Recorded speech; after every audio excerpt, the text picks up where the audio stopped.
मुद्राचरण चिंता संतानहंतारो यत्पादाम्बुजनेरव स्वीयानन्तां निजाचार्यान् प्रणमामि मुहुर्मुहुः यदनुग्रतो जन्तु सर्वदुःखादिको भवेत् तमहं सर्वदा वन्दे श्रीमद्वल्लभनन्दनम् ज्ञानाञ्जनशलाकया चक्षुरुन्मीलितं येन तस्मै श्रीगुरवे नमः नमामि हृदये शेषे वीराक्षीराभिषायणं लक्ष्मीसहस्रलीलाभिसेव्यमानं कलानिधिं चतुर्भिश्च तथा षड्भिर्विराजते योगो पंचदारदये नमः। धन्यवाद। प्रणाम जी। जी हूँ कीर्तन करूं? हाँ जरूर करो। फाग खेलन बरसाने आए हैं नटवर नंद किशोर। फाग खेलन बरसाने आए हैं नटवर नंद किशोर।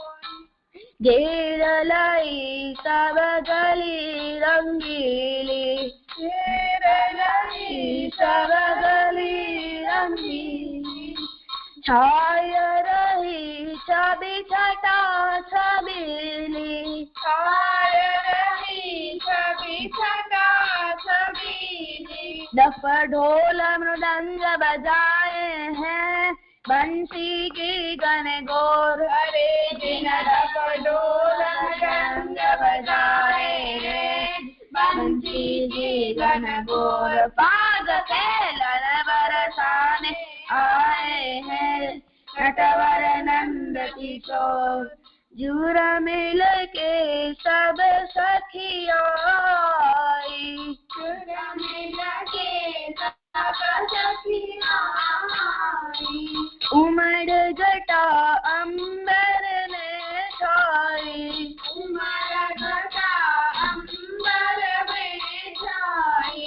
अरे जिन अबीर गुलाल उड़ाए हैं मारत भर भर जोर। अरे जिन अबीर गुलाल उड़ाए हैं मारत भर भर जोर। फाग खेलन बरसाने आए हैं नटवर नंद किशोर।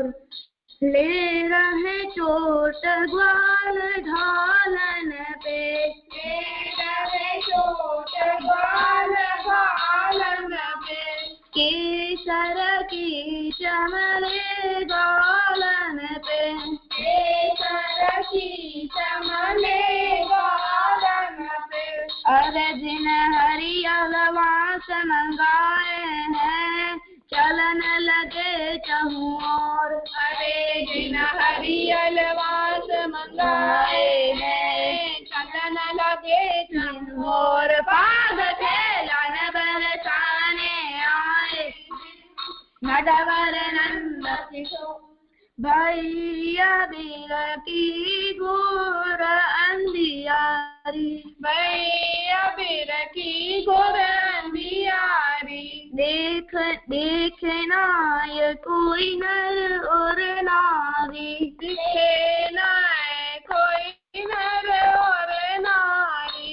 अरे राधा ने सेन चलाए हैं पकड़े माखन चोर। अरे राधा ने चयन चलाए हैं पकड़े माखन चोर। फाग खेलन बरसाने आए हैं नटवर नंद किशोर।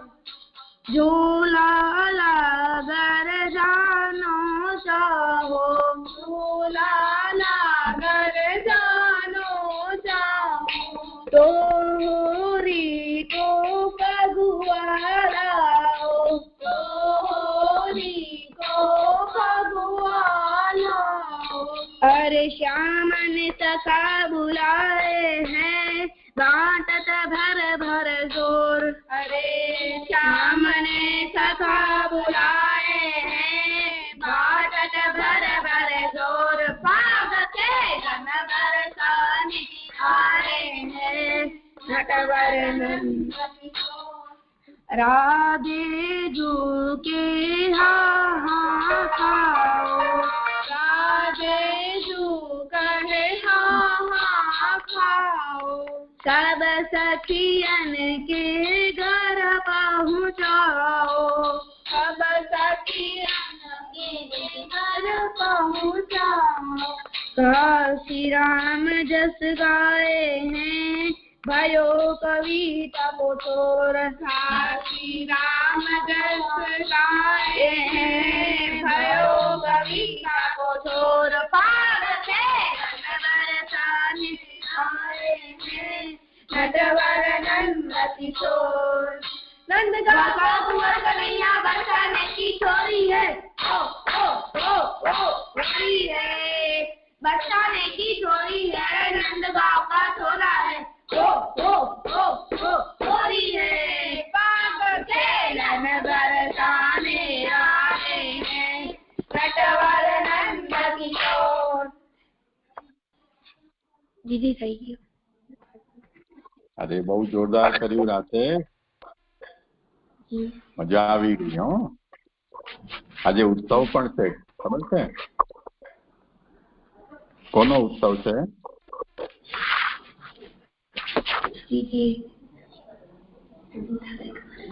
દીદી ઉત્સવ છે એ ખબર છે પણ કેમનો છે એ નથી ખબર.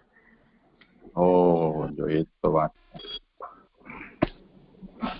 પદ્મનાભદાસજીના ઠાકોરજીનો ઉત્સવ છે. જી છે. શું નામ એમનું? જી મદન મોહનજી. અરે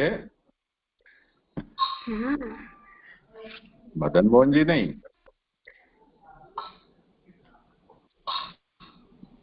बताओ भक्ति तू बताओ. मुझे नहीं याद. अरे मथुराधीश जी,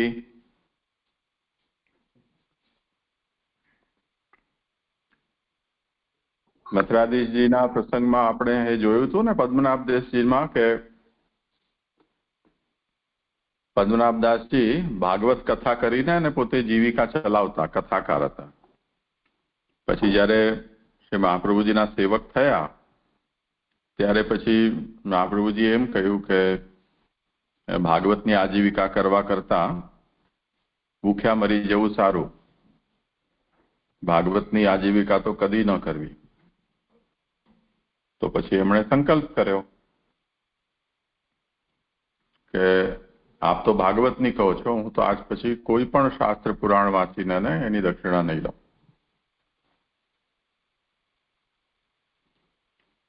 પછી શ્રી મહાપ્રભુજીને એમણે પોતાનું કર્તવ્ય પૂછ્યું કે હું આપનો સેવક થયો છું, બ્રહ્મ સંબંધ મારું થયું, તો હવે આપ આજ્ઞા કરો, મારું કર્તવ્ય શું? તો શ્રી મહાપ્રભુજીએ કહ્યું ભગવત સેવા કરો. તો એમણે એમ કહ્યું કે મેં ઘણા બધા શાસ્ત્ર પુરાણો વાંચ્યા છે, એને કારણે હું જ્યાં સુધી ઠાકોરજીનું મહાત્મ્ય પ્રકટ ન જોઉં, એટલે મારી આંખેથી સાક્ષાત ન જોઉં, કાલે આપણે જોયું ને સાક્ષાત્કાર વાળો વિષય, ત્યાં સુધી મને એ સ્વરૂપ ઉપર વિશ્વાસ ના આવે, એમની સેવા કરવામાં મારી શ્રદ્ધા ન થાય. તો એવું પ્રકટ મહાત્મ્ય મને આપ દેખાડો તો પછી હું એમની સેવા કરી શકું. જેમ મત્સ્ય અવતારની કથામાં રાષ્ટ્રએ કે કોઈએ સંભળાવ્યું હતું ને કે સત્યવ્રત રાજા સંધ્યા કરતા હતા અને એમની હાથની અંજલિમાં નાની મછલી આવી ગઈ, પછી ક્ષણવારમાં એ મોટી થઈ ગઈ અને પછી મનુષ્યની વાણીમાં બોલવા લાગી, મને બચાવો, મને બીજા બધા જલચરોથી બહુ ડર છે. તો પછી રાજા પોતાના ઘરે લઈ ગયા, એમને મોટા વાસણમાં જલ ભરીને એમાં માછલી રાખી, તો થોડી વારમાં ઓર મોટી થઈ ગઈ. તો પછી રાજાએ એને પોતાનું કોઈ કુંડ હશે હોજ, એમાં એને મૂકી તો એમાં પણ 9 માય એટલી મોટી થઈ ગઈ. એટલે રાજાને બહુ આશ્ચર્ય થયું કે આ તો કોઈ સાધારણ મછલી ન હોઈ શકે કે થોડાક જ સમયમાં આટલું મોટું એનું શરીર થઈ જાય.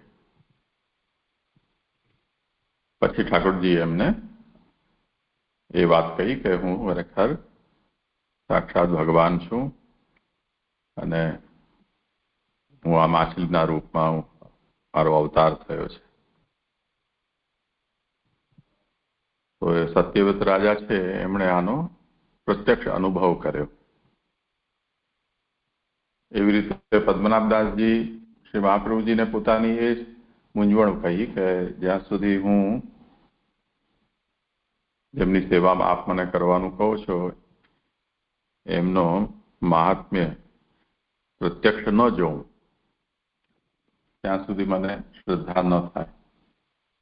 મારો એવો સ્વભાવ છે ખરાબ. પછી મહાપ્રભુજીએ કહ્યું ઠીક છે. તો યમુનાજીના ગોકુલના સામે પાર યમુનાજીની એક ધારા ત્યાંથી વહે છે, એક વહેણ એનું કર્ણાવલ પાસે. એક માટીનો મોટો ટીંબો હતો, ટેકરી. ત્યાંથી યમુનાજી બે બાજુથી એક ટેકરો વચ્ચે આવી જાય અને બે બાજુથી યમુનાજીની ધારા વહે, ફરી આગળ જઈને પાછી એક થઈ જાય. તો શ્રી મહાપ્રભુજી પદ્મનાભદાસજી સાથે ત્યાં પધાર્યા અને ત્યાં એ જલની ધારાથી માટી ધીરે ધીરે ભીની થાય, પોચી થાય અને પછી નીચે જલમાં પડી જાય. આપણે દરિયા કિનારે જઈએ ત્યારે ભરતી આવે તો એવું થાય ને, એવી રીતે.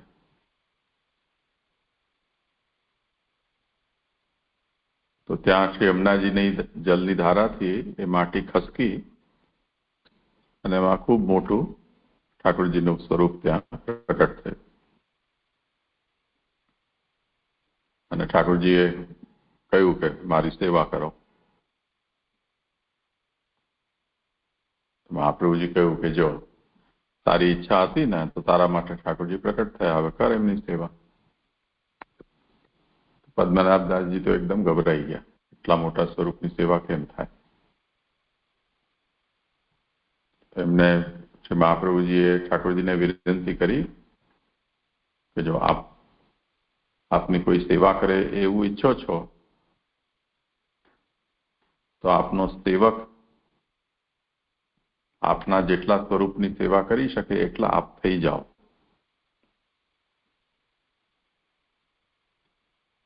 તો ઠાકોરજી કૃપા કરીને અને શ્રી મહાપ્રભુજીની ગોદીમાં બિરાજી જાય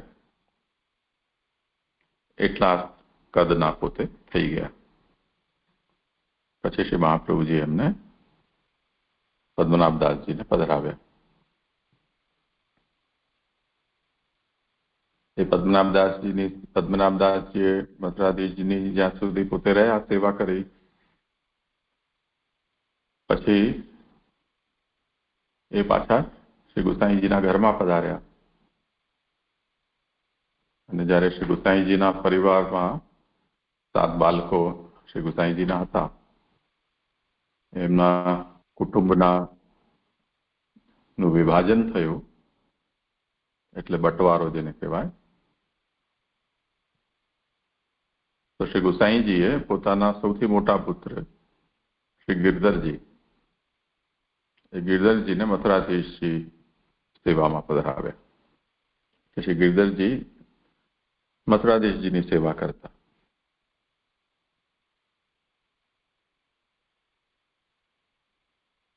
તે પછી એમની પરિવારમાં પરંપરામાં આગળ વધતા શ્રી ગોપીનાથજી એમને દીક્ષિતજી નામથી ઓળખાતા, કેમ કે એમણે ઘણા સોમયજ્ઞ કર્યા હતા. તો દીક્ષિતજી ગોપીનાથજીને માથે મથુરાધીશજી પધાર્યા એ આજનો દિવસ છે. આજના દિવસે શ્રી ગોપીનાથજી દીક્ષિતજીના માથે શ્રી મથુરાધીશજી પધાર્યા. તો એ શ્રી ગુસાઈજીના પ્રથમ પુત્ર શ્રી ગિરધરજીનો કુટુંબ પરિવાર કહેવાય. એટલે પુષ્ટિ માર્ગમાં એને પહેલું ઘર કહેવાય.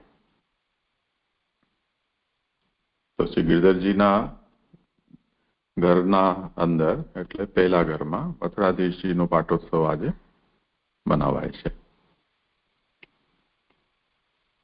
અને બીજું, આજે જ બેટમાં શ્રી દ્વારકાધીશજી બિરાજે છે એમનો પણ પાટોત્સવ છે.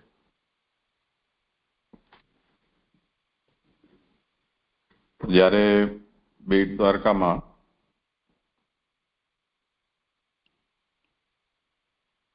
એક વખતે દરિયામાંથી અંગ્રેજોનું કોઈ વહાણ જતું હશે, તો એ વહાણને લૂંટવા માટે ત્યાંના કેટલાક લૂંટારાઓએ હુમલો કર્યો.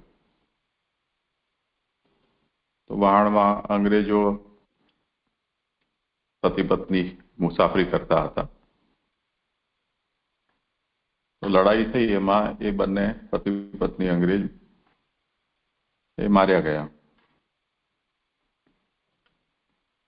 એ વહાણ ઈસ્ટ ઇન્ડિયા કંપનીનું હતું. એટલે ઇંગ્લેન્ડની જે રાણી વિક્ટોરિયા, એમણે પોતાના વેપારી કંપની સ્થાપિત કરી અને પછી ભારતમાં વેપાર કરવાના બહાને ઘૂસ્યા અને ધીરે ધીરે આખા ભારતને પોતાના કબજેમાં લઈ લીધું. તો એ વહાણ પછી ત્યાંથી લૂંટારાઓએ લૂંટી લીધું અને વહાણ ગયું મુંબઈ.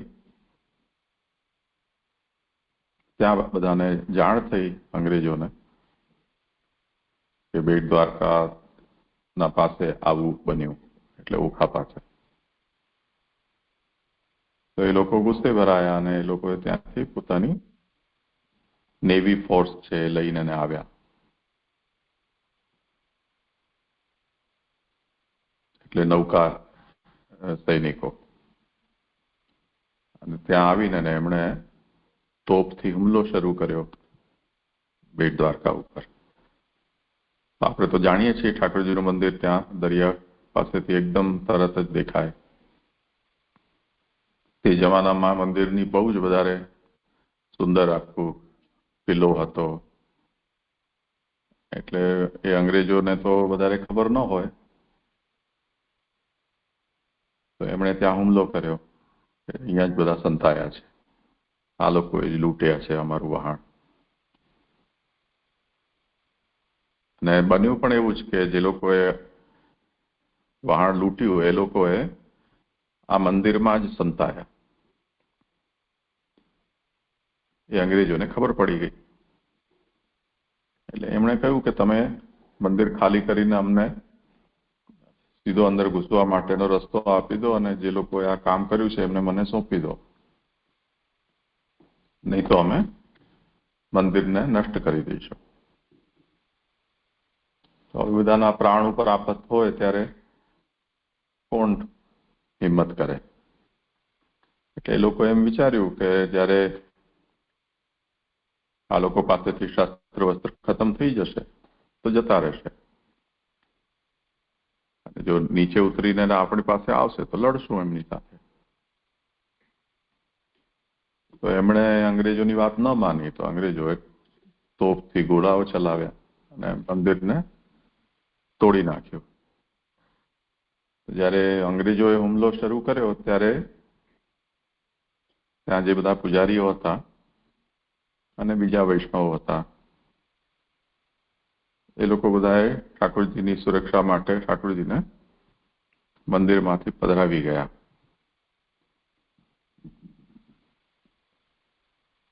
ત્યાં જેમ વરસાદી પાણીના ટાંકા દરેક જગ્યાએ હોય છે ને,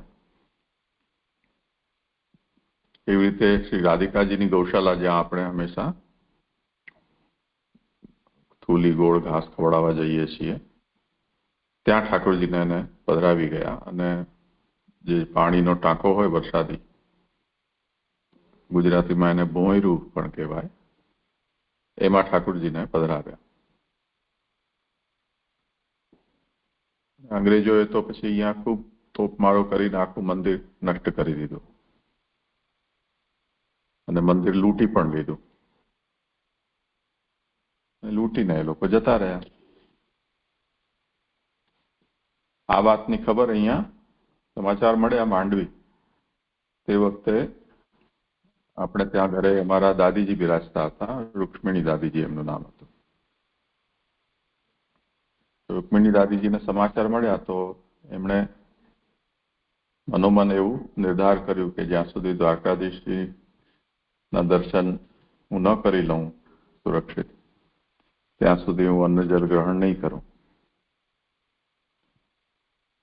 અને ત્યારે કચ્છના જે મહારાવ હતા, રાજા, એમને કેવડાવ્યું કે આ અંગ્રેજોનું આવું ઉપદ્રવ થયો છે, ઠાકોરજી પરિશ્રમમાં બિરાજતા હશે તો તમે મદદ કરવામાં. તો અંગ્રેજોની શક્તિ તે વખતે બહુ હતી એટલે કચ્છના રાજા છે એ ડરી ગયા. તો એમણે કંઈ જવાબ ના આપ્યો. એટલે દાદીજીએ વિંજાણ પાસેના ઝુમખા કરીને ગામ, ત્યાંના રજપૂતો હતા, એ વૈષ્ણવ હતા બધા, એમને આજ્ઞા કરી કે કચ્છના રાજા નથી સહયોગ કરી રહ્યા તો કંઈ નહીં, આપણાથી જે થાય આપણે કરીએ. એટલે બધા રજપૂતોની સેના ભેગી કરી અને વહાણથી બેટ દ્વારકા પધાર્યા. ત્યાં પહોંચે એટલા સમયમાં તો અંગ્રેજો બધું મંદિર તોડીને અને લૂંટીને ચાલ્યા ગયા હતા. પણ ઠાકોરજી બહુ સુરક્ષિત બિરાજતા હતા. એ જાણીને દાદીજીને સંતોષ થયો. પછી દાદીજી ત્યાં રોકાયા અને તે વખતે નજીકના રાજા જામનગરના જામ સાહેબ કહેવાતા. અત્યારે એમના વંશજ શત્રુશલ્યસિંહજી, કાલે એમનો જન્મદિવસ હતો. એમના પૂર્વજો તે વખતે નજીકનું રજવાડું કહેવાતા, એમને કેવડાવ્યું. પણ તે વખતે બેટ દ્વારકા અને આ બધું છે એ ગાયકવાડ સરકાર એટલે વડોદરાના અંડરમાં આવતું.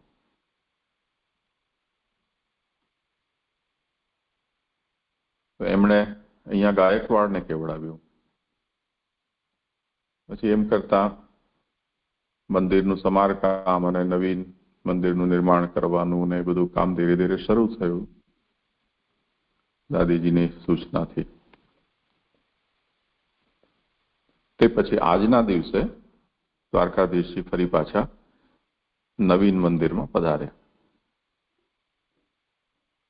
તો દ્વારકાધીશજીનો જે પાટોત્સવ છે એ અત્યારે આપણે જે સ્થાનમાં બિરાજી રહ્યા છે એ મંદિર અંગ્રેજોએ જે તોડી નાખ્યું હતું અને શ્રી રૂક્મિણી દાદીજીએ એમનો જે જીર્ણોદ્ધાર કરાવીને દાદીજીએ સ્વયં દ્વારકાધીશજીને આજે ત્યાં પાટે પાછા પધરાવ્યા. એ પાટોત્સવ છે. અને આમ તો તમને ખબર જ છે કે દ્વારકાધીશજી પહેલે દ્વારકા બિરાજતા હતા.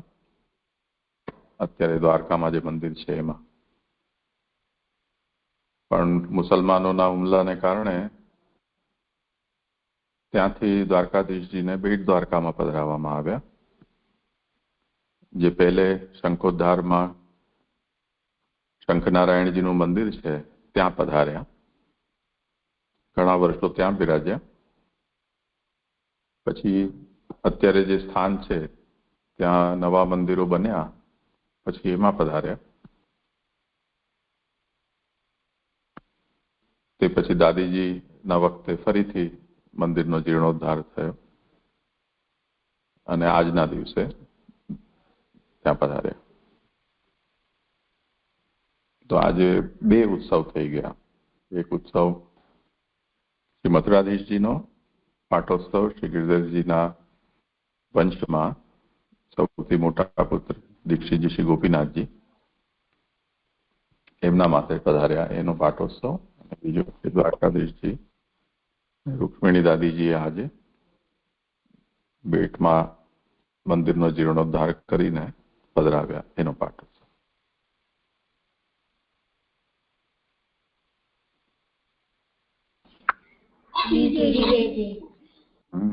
સમજાય ને? આજે બહુ સરસ દિવસ છે.